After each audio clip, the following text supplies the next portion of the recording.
Hello, welcome to Goddessa Empire, and I'm your host Jay Munchie. And today we are going to be reacting to the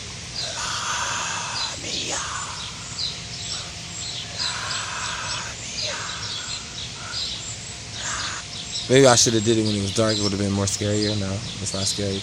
But yes, the Lamia. If you don't know what the Lamia is, you need to go watch the movie called Drag Me to Hell. I forget the actress in that movie, but that is basically what this reaction is almost about. It's about the actual evil character known as the Lamia, and come to find out, it's supposed to be some type of evil spirit god or something like that. Because this is Goddessa, you know what I'm saying? And Lamia was definitely a female, a black sheep goat, from my understanding, a goat, something like that. Some black sheep, some. Let's get to the reaction, you know what I'm saying? But the movie was very interesting, so let me just go to what the Lamia supposed to mean for my depiction of the movie. So it's basically evil spirit. It casts a spell for the girl doing for not she basically lost her house, and the old lady, you know what I'm saying? Now the crazy part is like the lady, I guess, died. She lost the house because she went to the bank to the lady, the accountant or whatever, and she couldn't give her extension. That's what it was. And she cast a spell on her, and she haunted her every single day, very maliciously, sadistically. Just go watch the video. You know what I'm saying? This is the Lamia. Let's get into the reaction. I don't want to give out too much because, you know what I'm saying, maybe I'll talk about it more at the end. Throughout every country and every culture, there is always a cautionary tale told to children. A tale of a monster or a demon that preys on those who misbehave. And today that tale is the story of Lamia, or Lamia, the ancient Greek equivalent to the boogeyman. Lamia was not always seen as a monster though. In fact, it's quite the opposite. She was a queen in the region of Libya, and the daughter of Poseidon. What? She was loved and admired by many. The daughter of Poseidon. Zeus. But like many of the women that Zeus loved, Hera became extremely jealous of the queen, and when Lamia and Zeus had children, she began to plot how she would remove the queen from the equation. What Hera did to Lamia does vary.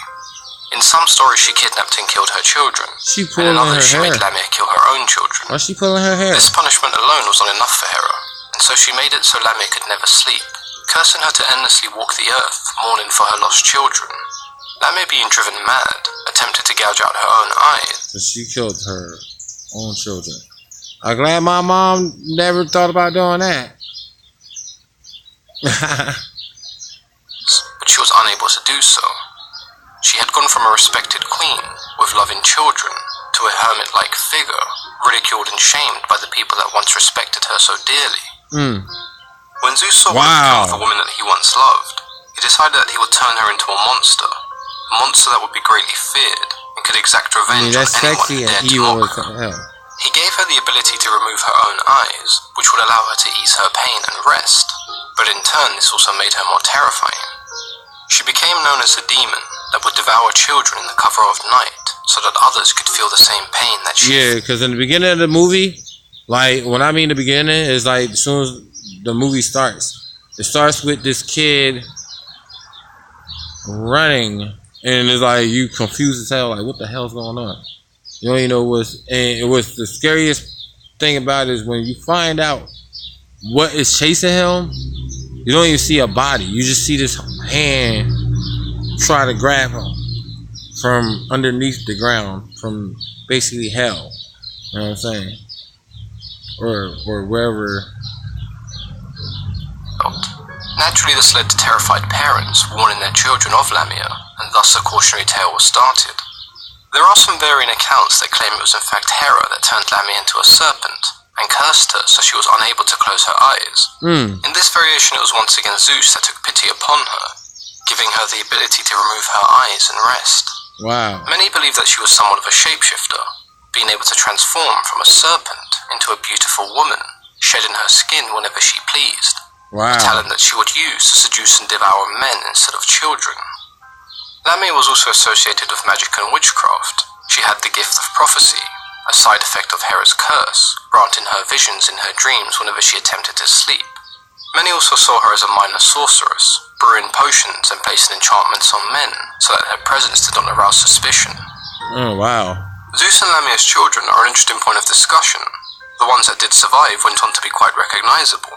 The most well-known of those children was Scylla, or Scylla as you may know her, the six-headed sea monster who killed hundreds if not thousands of sailors, and is definitely one of the most iconic creatures of the sea within Greek mythology. Scylla had only one sister, the sea nymph Sybil, who had the gift of prophecy and could predict anyone's death if they were brave enough to ask. Really? Zeus and Lamia's last surviving child That's an awesome was ability. Achilles, who unlike his sister inherited his mother's beauty, which was ultimately the source of his downfall, as he challenged Aphrodite to a beauty contest, one that he could never win. When he did eventually lose, as a punishment, Aphrodite transformed him into an ugly lipless shark, and he would be referred to as the lipless one. Wow. The physical depiction of Lamia is something that has changed numerous times over the years. Some Greek writers believe that when she was cursed, only her face changed, becoming contorted and more disfigured the more people she killed. The traditional depictions were similar to that of Medusa, so the upper body of a woman and the lower body of a serpent. Like a she-devil. This form was believed to almost mesmerize men. Her movement was graceful, and her scales were often described as resembling the precious Lamia gems. versus Medusa. There are also depictions of Lamia as a sea monster, as she was the daughter of Poseidon, and the word Lamia was used in ancient Greek to refer to a large shark. With one of her children even being shown as a shark, it isn't too unreasonable to imagine that she may have been seen as one herself, preying on children swimming in the ocean. A poet known as John Keats created an extremely beautiful and alluring version of Lamia, one that is still used even to this day.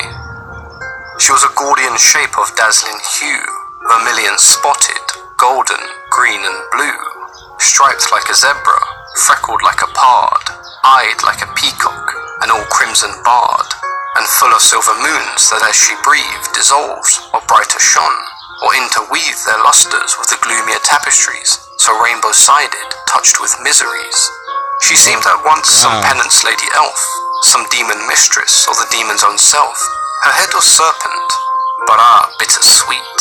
She had a woman's mouth with all its pearls complete, and for her eyes, what could such eyes do but weep and weep, that they were born so fair? She took out her eyeballs in the After movie Keats' poem was published, Lamia began to be seen as an extremely enchanting creature, differing drastically from her depiction as a monster in traditional Greek mythology.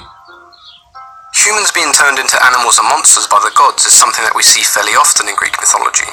Lamia is quite an interesting figure, because her behaviour and physical depictions have changed so drastically over the years. Yeah, because she went from a respected queen, to a monster known for devouring children, to even a seductress who murdered men. The term Lamia was also pluralized to refer to a group of vampire-like demons who assume the form of young women, luring men into their beds and feeding on their flesh and blood. Behind the illusions of their beautiful exterior was a creature that had a long serpent's tail in place of legs. Yeah, you looked at that good. Lamia's story is one that appears in the ancient writings of both Homer and Horace, and she had somewhat of a place amongst the ancient Greek people. Tales of Lamia are still even told to this day to frighten children into good behaviour. I'd love to hear your thoughts on Lamia. If you had previously heard of her, did you imagine her as a half-human, half-serpent creature that resembles Medusa and the Gorgons? Or did you picture her as something else? Yeah. Let me know in the comments below. So for those of you guys who missed last night's announcement, she's supposed to be, I don't know. What y'all guys think of the Lamia? What y'all guys depictions of her? Do you consider yourself like, do you have any characteristics like Lamia? Anything that he didn't bring up or more into detail? You know what I'm saying? This is very interesting. Very interesting. One of my favorite ones so far. I'm not going to lie. Because Drag Me to Hell is one of my favorite scary movies. It's like, it came out a couple years ago, but there's not a lot of really good scary movies out there. And this was one of those movies that, you know, it was dry for a couple years with a really one good scary movie. And that was one that came out know what I'm saying? Whoever discovered what the Lamia was and made a story about it, it was awesome. But their depiction of it is something about a spirit goat or something like that. Ain't saying nothing about no serpent. Period. Don't even. Nope, not even. And I know a lot of people that seen Drag Me to Hell, or if you didn't see it, go see it. You'll be like, oh yeah, there's definitely different depictions, because that has. It's. And I might just actually play a clip for y'all right now. And I'll see y'all guys in the next reaction video. Now, be advised, do not be scared, because the part I will be playing is one of the most scariest parts in the whole movie.